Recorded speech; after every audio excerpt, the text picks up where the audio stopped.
September மாதம் 27ஆம் தேதி பொதுக்காலம் 25ஆம் வாரத்தின் வெள்ளிக்கிழமை. முதல் வாசகம் சபை உரையாளர் புத்தகத்திலிருந்து வாசகம். அதிகாரம் 3, இறைவசனங்கள் 1 முதல் 11 முடிய. ஒவ்வொன்றுக்கும் ஒரு நேரம் உண்டு.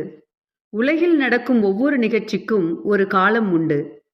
பிறப்புக்கு ஒரு காலம், இறப்புக்கு ஒரு காலம், நடவுக்கு ஒரு காலம், அறுவடைக்கு ஒரு காலம், கொல்லுதலுக்கு ஒரு காலம், குணப்படுத்துதலுக்கு ஒரு காலம், இடித்தலுக்கு ஒரு காலம், கட்டுதலுக்கு ஒரு காலம், அழுகைக்கு ஒரு காலம், சிரிப்புக்கு ஒரு காலம், துயரப்படுதலுக்கு ஒரு காலம், துள்ளி மகிழ்தலுக்கு ஒரு காலம், கற்களை எரிய ஒரு காலம், கற்களை சேர்க்க ஒரு காலம், அரவணைக்க ஒரு காலம், அரவணையாதிருக்க ஒரு காலம், தேடிச் சேர்ப்பதற்கு ஒரு காலம், இழப்பதற்கு ஒரு காலம், காக்க ஒரு காலம், தூக்கி எறிய ஒரு காலம், கிடிப்பதற்கு ஒரு காலம், தைப்பதற்கு ஒரு காலம், பேசுவதற்கு ஒரு காலம், பேசாதிருப்பதற்கு ஒரு காலம், அன்புக்கு ஒரு காலம், வெறுப்புக்கு ஒரு காலம், போருக்கு ஒரு காலம், அமைதிக்கு ஒரு காலம். வருந்தி உழைப்பவர் தம் உழைப்பினால் அடையும் பயன் என்ன? மனிதர் பாடுபட்டு உழைப்பதற்கென கடவுள் அவர் மீது சுமத்திய வேலை சுமையை கண்டேன். கடவுள் ஒவ்வொன்றையும் அதனதன் காலத்தில் செம்மையாகச் செய்கிறார். காலத்தை பற்றிய உணர்வை மனிதருக்கு தந்திருக்கிறார். ஆயினும் கடவுள் தொடக்கம் முதல் இறுதி வரை செய்து வருவதை கண்டறிய மனிதரால் இயலாது. ஆண்டவரின் அருள்வாக்கு. இறைவா உமக்கு நன்றி. நற்செய்தி வாசகம். நீர் கடவுளின் மெசியா, மானிட மகன், பலவாறு துன்பப்பட வேண்டும். லூக்கா எழுதிய தூய நற்செய்தியிலிருந்து வாசகம். அதிகாரம் 9, வசனங்கள் 18 22 வரை. அக்காலத்தில் இயேசு தனித்து இறைவனிடம் வேண்டிக் கொண்டிருந்த போது சீடர் மட்டும் அவரோடு இருந்தனர். அப்போது அவர்களிடம், நான் யார் என மக்கள் சொல்லுகிறார்கள் என்று அவர் கேட்டார். அவர்கள் மறுமொழியாக, சிலர் திருமுழுக்கு யோவான் எனவும், வேறு சிலர் எலியா எனவும், மற்றும் சிலர் முற்காலத்து இறைவாக்கினருள் ஒருவர் உயிர்த்தெழுந்துள்ளார் எனவும் சொல்லுகின்றனர் என்றார்கள். ஆனால் நீங்கள் யார் என சொல்லுகிறீர்கள் என்று அவர்களிடம் அவர் கேட்டார். பேதுரு மறுமொழியாக, நீர் கடவுளின் மெசியா என்று உரைத்தார். இதை யாரிடமும் சொல்ல வேண்டாம் என்று அவர்களிடம் அவர் கண்டிப்பாய் கூறினார். மேலும் இயேசு மானிட மகன் பலவாறு துன்பப்படவும், மூப்பர்கள், தலைமை குருக்கள், மறைநூல் அறிஞர்கள் ஆகியோரால் உதறி தள்ளப்பட்டு கொலை செய்யப்படவும், 3ஆம் நாளில் உயிருடன் எழுப்பப்படவும் வேண்டும் என்று சொன்னார். இது ஆண்டவரின் அருள்வாக்கு. கிறிஸ்துவே உமக்கு புகழ். அன்புக்குரியவர்களே, நாம் வாழும் இந்த பிரபஞ்சம் இயங்குகின்ற தன்மைக்கு பின்னே ஒரு விதமான ரிதம் இருப்பதை நம்மால் பார்க்க முடிகிறது. சமஸ்கிருதத்தில் இந்த ரிதமானது ரிதா என்று அழைக்கப்படுகிறது. இந்த ரிதத்தின் அடிப்படையில் தான் பிரபஞ்சத்தின் கோள்களும், இந்த பூமியும், இந்த பூமியில் உள்ள அனைத்தும், ஏன் நம் உடலும் இயங்குகின்றன. பூமி சூரியனை ஒரு முறை சுற்றி வர 365 நாட்களை எடுத்துக்கொள்வது ஒரு வகையான ரிதம். ஒரு நாளில் இரவு பகல் ஆகிய இரண்டும் சீராக மாறி மாறி வருவது இன்னொரு வகையான ரிதம். குளிர்காலம், வேணிற்காலம், கார்காலம், கோடைகாலம் என்று பருவங்கள் மாறி வருவது வேறொரு வகையான ரிதம். நம் உடம்பை எடுத்துக்கொண்டோம் என்றால் நம் நாடி துடிப்பு, இதய துடிப்பு, சுவாசம் ஆகியவை அனைத்திலும் ஒரு விதமான சீரான தன்மை, அதாவது ரிதம் இருப்பதை நம்மால் கண்டுகொள்ள முடிகின்றது. இந்த ரிதமானது circadian rhythm, monthly rhythm, circannual rhythm என்று பிரிக்கப்படுகிறது. இன்றைய முதல் வாசகத்தில் சபை உரையாளர் ஆசிரியர் ஒவ்வொன்றுக்கும் ஒரு நேரம் உண்டு, உலகில் நடக்கும் ஒவ்வொரு நிகழ்ச்சிக்கும் ஒரு காலம் உண்டு என்று சொல்வது இந்த பிரபஞ்சம் தனக்கேயுரிய சீரான வேகத்தில், அதாவது ரிதத்தில் இயங்குவதை சுட்டிக்காட்டுகிறது. இந்த ரிதத்தை மனிதர் உணர்ந்து அதற்குரிய தன்மையோடு தங்கள் வாழ்வை இயைந்து அமைத்துக் கொள்ளுகிற பொழுது அவர்களது வாழ்வு மகிழ்ச்சியான ஒன்றாக மாறிவிடுகிறது. இந்து மதத்தின் வேத நூல்களில் ஒன்றான ரிக் வேதத்தில் கீழ்கண்ட வரிகளை பார்க்கிறோம். ரிதத்தின் அடிப்படை உறுதியாக அமைக்கப்பட்டிருக்கிறது. அதன் நல்ல வடிவத்தில் ஆயிரம் அற்புத அழகுகள் இருக்கின்றன. ரிதத்தை கடைபிடிக்கும் மனிதனுக்கு காற்றுக்கள் இனிமையாகின்றன, நதிகள் இனிமையாகின்றன, மரங்கள் இனிமையாகின்றன, இரவும் விடியலும் இனிமையாகின்றன, வானமண்டலமும் இனிமையாகின்றது. ஆனால் இன்றைய நவீன மனிதரது பிரச்சனை, இயற்கையின் இந்த இயக்க வேகத்தை, இந்த ரிதத்தை உணர்ந்து அதற்கு ஏற்ப தங்களின் செயல்பாடுகளையும் வாழ்வையும் மாற்றி அமைத்துக் கொள்ளாமல் தங்களின் வேகத்திற்கு ஏற்ப இயற்கையை மாற்ற முனைவது. முக்கியமாக 2 பிரச்சனைகள் நம்மிடம் காணப்படுகின்றன. ஒன்று துரிதம், பீயிங் ஹரி. வேகம் என்பது தவறு அல்ல, துரிதம் என்பது தவறு. Speed is good, but being hurry is not good. இயற்கை தனக்கேயுரிய வேகத்தில் நிதானத்தோடு இயங்குகிறது என்பதை உணராமல் நவீன மனிதர் தங்கள் வாழ்வில் தாங்கள் எதிர்பார்ப்பவையும் தங்களை சுற்றி நடப்பவையும் வேகமாக நடக்க வேண்டும் என்று தங்களது முயற்சிகளை முடுக்கிவிடுகின்றனர். இன்ஸ்டன்ட் கல்ச்சர் என்ற கலாச்சாரத்திற்குள் நாம் சிக்கித் தவிப்பது நாம் அறியாதது அல்ல. மேலும் இயற்கையில் மரபணு மாற்றங்கள் செய்து குறுகிய காலத்தில் அதிகமாக அறுவடை செய்வதற்கான முயற்சிகள் அனைத்துமே இயற்கையின் இந்த ரிதத்தில் நாம் குறுக்கிடுவதையன்றி வேறொன்றும் கிடையாது. இரண்டாவதாக, பன்னாட்டு நிறுவனங்களில் முக்கியமாக தகவல் தொழில்நுட்பத் துறையில் ஐடி செக்டார் வேலை பார்க்கும் பலர் இயற்கையின் ரிதத்தின்படி இயங்காமல் இரவில் வேலை பார்ப்பதும் பகலில் தூங்குவதுமாக இருக்கின்றனர். இது போக இரவு நெடுநேரம் விழித்து வேலை செய்வோரும் உண்டு.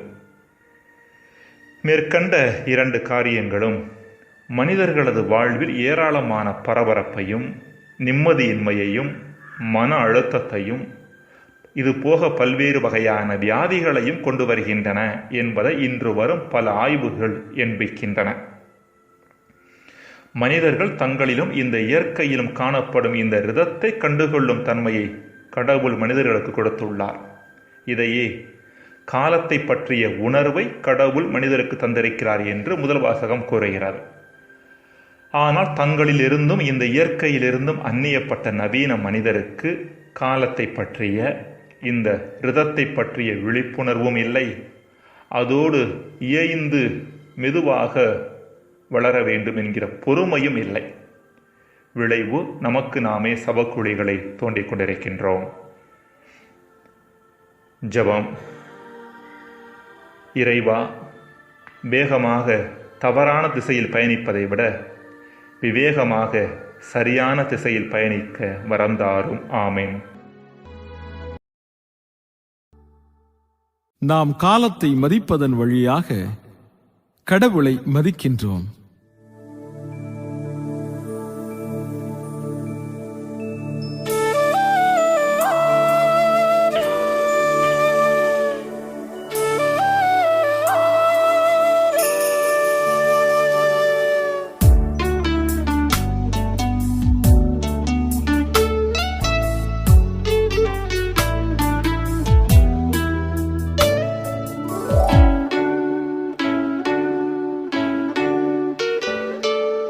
எம் தேவனே, காலங்கள் உமதே, எந்நாளுமே காத்திடும் எமையே.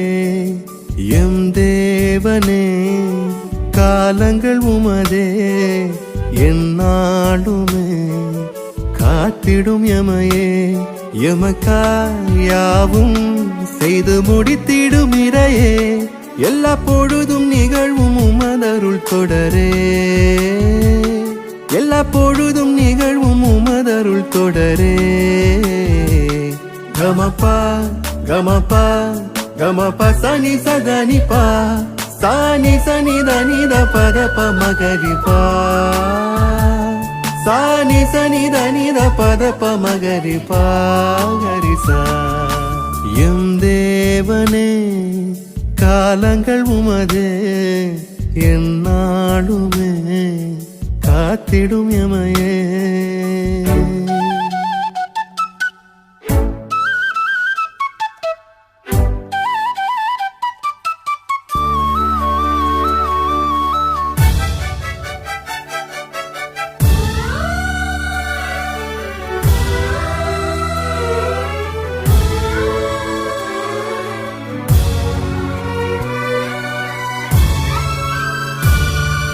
பிறப்புக்கு ஒரு காலம்,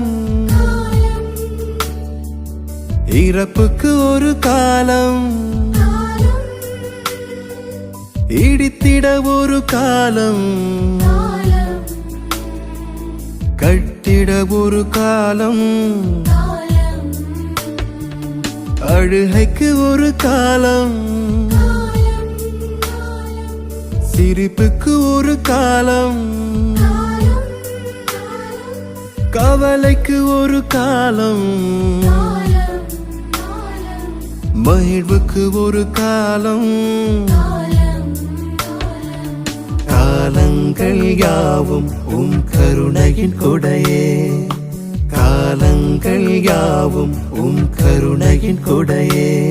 எமக்காய் யாவும் செய்து முடித்திடும் இறையே, எல்லா பொழுதும் நிகழ்வும் உமதருள் தொடரே, எல்லா பொழுதும் நிகழ்வும் உமதருள் தொடரே.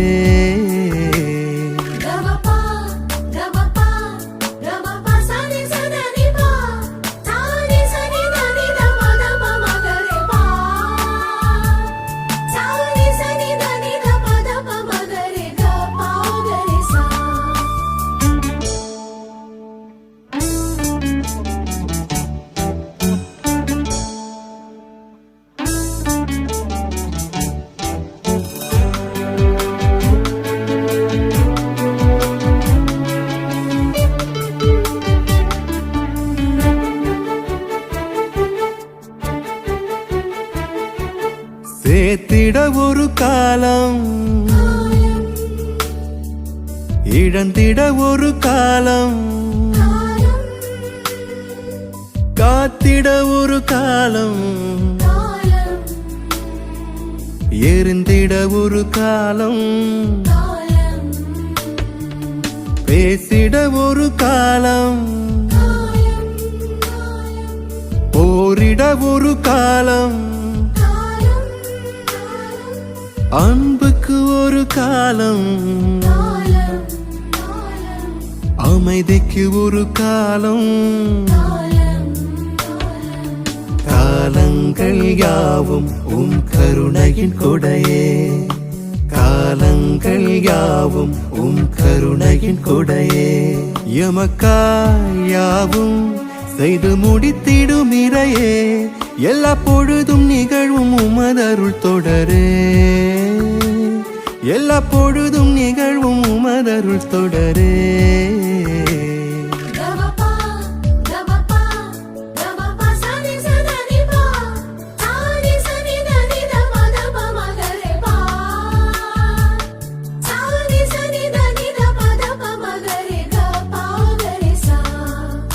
எம் தேவனே காலங்கள் உமதே, எந்நாளுமே காத்திடும் எமையே. எம் தேவனே காலங்கள் உமதே, எந்நாளுமே காத்திடும் எமையே.